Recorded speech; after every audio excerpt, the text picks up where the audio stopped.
you're here to kind of celebrate exactly what it is us black women, you know, do.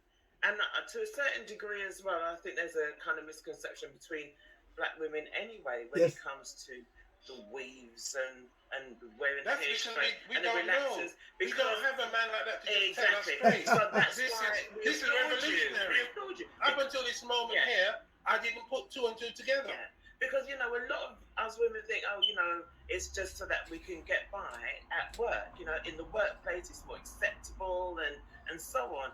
And now, obviously, there was this great sway movement, you know, for natural hair. But as you quite rightly said, you know, and it kind of in a way brings us back to how we entered the conversation in the first place, Mhm. which is, you know, the cornrows, the cane rows, right?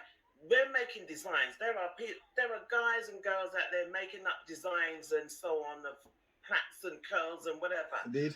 But they don't know that what they're creating is subconsciously what There's a message. the Yeah, messaging from They're not passing on the eons ago. message. Yeah.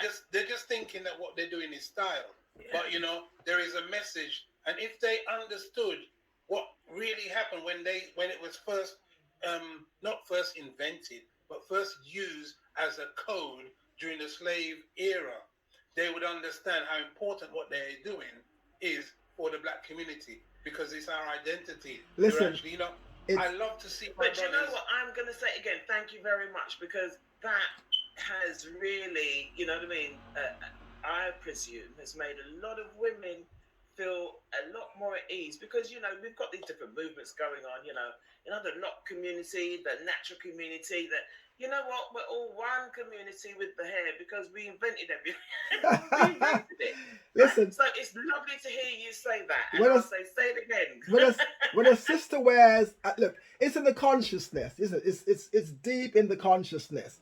And what's interesting about this as well, we've just had the Crown Act passed in California. So the Crown Act was passed in California to prevent, if you like, Afrophobia or discrimination for Afro hair. It's interesting. In 1786, there was a law that forbade black women from wearing the hair. It's called the Tignan law. And that law was only passed because when the so-called, and I don't like to use the word slaves, because I know that we were not slaves. There was a war, and we were nothing more than prisoners of war. It's in many documented in many documents. They often refer to, sometimes mistakenly, as a war. When Europe carved up Africa, they went there to fight. So after that emancipation, the sisters in Louisiana in the United States were free, and so they were now walking around the community with this gorgeous hair, this plume, gorgeous afros, and their white contemporary was absolutely jealous of them. This is a fact. This is documented. You could Google it, right? They were jealous of them, and so they somehow believed that the black women was going to entice their men, their suitors, their husbands away from them. So they passed a law, and all this is about hair, mind you. They passed a law to forbade black women from wearing their gorgeous hair styled in public. So they had to then wear head wraps.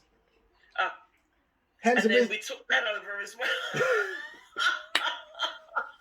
But it's interesting how, you know, almost, this is 1786, now it's 2021, a law is now passed to literally, you know, it's called the Crown Law, the Crown Act. Yeah.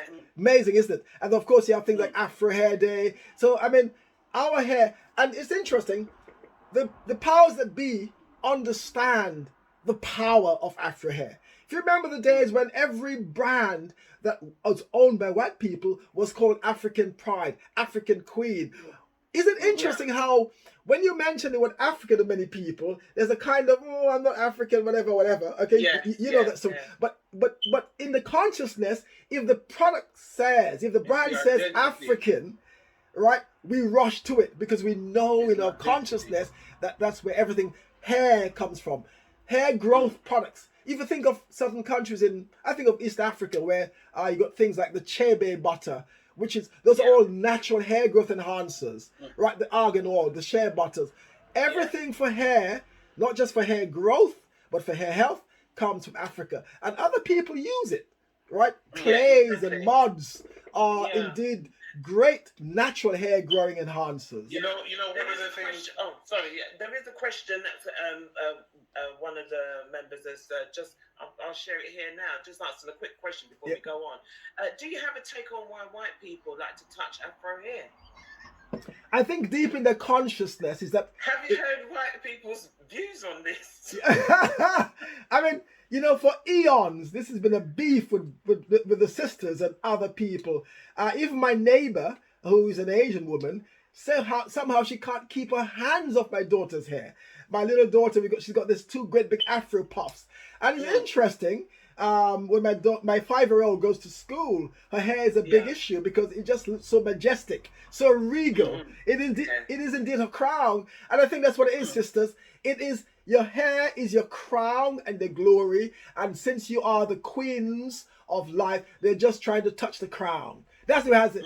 They're just trying to touch the crown. They have to touch the crown. They have to bow. I think touching your hair is like you have to bow. You have to bow down to touch the crown. The thing is, whilst we're laughing at that, really, that is actually, you know, a truth. That is our heritage. That is our, you know, our pathway. And you're quite right in what you're saying there. And I think we kind of laugh at that to a certain degree because we're thinking, oh, you know, I know we say that and so on, but it is actually, a fact is true, you know. And I think you're sharing this knowledge with a lot of us here, that in terms of even down to you know, the hair products and who started, you're giving us a lot of knowledge there, where maybe some of us women were thinking, you know, I feel a little bit guilty wanting to get a relaxer, you know, but I'm realizing, most of us, that, you know, we are the trailblazers and always have been the trailblazers. Well, we're watched. What we do is what they follow. Yeah. So, you know, I want to stop on that. Yeah. And yes. You know what? I'm determined. I am determined. I want to start even by saying to you, you have started your own product, your own brand. Yeah. And why? And what have you got? What's special about it? Right. So that we can tell people. Yeah. Thank you, thank you, Hugh. So that said, so I've created the Derek Clement system, and I think the reason why I created a system is because the sisters haven't got a clue.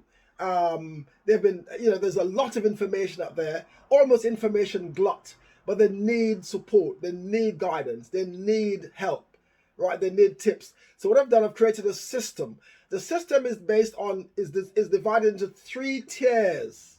And the reason why I've done the tier system is because your hair needs fundamentally 3 things that allows it to grow and grow successfully. And remember, sisters, Afro hair, contrary to popular belief, grows longer than anybody else. Right? But since we're not in our habitat, and we have to conform to this habitat, the water is harsh, the water is hard, it's recycled 8 times, all of that is impacting on our hair. So when you see the sisters struggling for hair growth, the food is not right, the food is wrong. We left our foods behind, we left our hair product behind.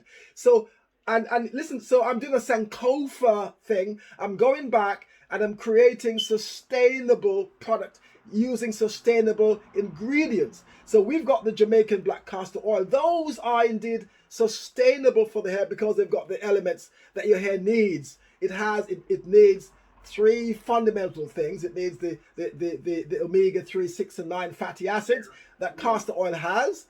It has things. It's a humectant, a great humectant. It's a great it's emulsifier. It's a great occlusive. So what I've done is, guys, so let's go to tier 1. Tier 1 consists of the shampoo. So what I say to my clients, one of the things I think the sisters have done a lot in the past, they've over shampooed the hair. It's part of our DNA. We like to wash, we like to scrub, we like to rinse, we like to wash the hair and hair that squeak. That's not good. That's damaging for your hair. Because shampoos, by the very nature, not my shampoo, but shampoos by the very nature are made from very nefarious chemicals, and they call Abrasive right. There you are. They are, you know, dodgy stuff that's almost carcinogenic and very harsh. The reason why the shampoo lathers, there are ingredients in that cause the lathering, but it also harms the hair. Okay, that's the sulfate, right? We call them, to make life short, we call them parabens. That has no sulfate, it has no parabens. And I say to my clients, do just one shampoo. Don't shampoo 3, 4, 5, 7 times because you're so clean. Shampoo the hair just once. So that's my shampoo. That's in the tier 1.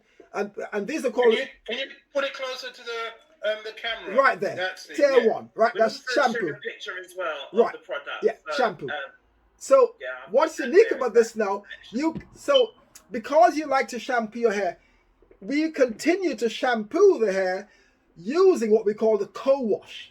Now, the co-wash is a shampoo that doesn't lather, it conditions the hair as it's shampooing. Because Afro hair needs more conditioning, more moisturizing than any other hair type. Okay, because of the nature, it's a unique texture, it's coily, it's kinky, it's fabulous, it's elastic, it's beautiful, right? So once you've done that, then the final thing in the tier 1 would be the conditioner. So you've got 3 things: tier 1, shampoo, co-wash, and condition. And that's the system: shampoo, co-wash, and condition. Right? These are called. So before you go ahead, because I'm going to ask, because I'm sure there's going to be a lot of ladies out there saying, okay, 1 minute I'm told that the hair is clean, and you hear that squeak. Right? No. Now you're saying no. That's the difficulty for us, because we're trying to figure out what is best. We all know sometimes our hair is not growing for whatever reason, and so you're saying that if you're picking up a shampoo, your shampoo, it cannot contain any parabens. Is that correct? Mustn't contain parabens, because we're going back now. You have to remember, all of this is hinged on the concept of supporting our immune system. So it's all about the well-being. Right. So we have to ensure that moving forward into this new reset, we're going to keep our products as wholesome as possible. Okay. Thank you very much. So that's the free tier system. Right. So that's tier 1. Now, and these tier 1 is all about the rinse off. These have to be rinsed off. Okay.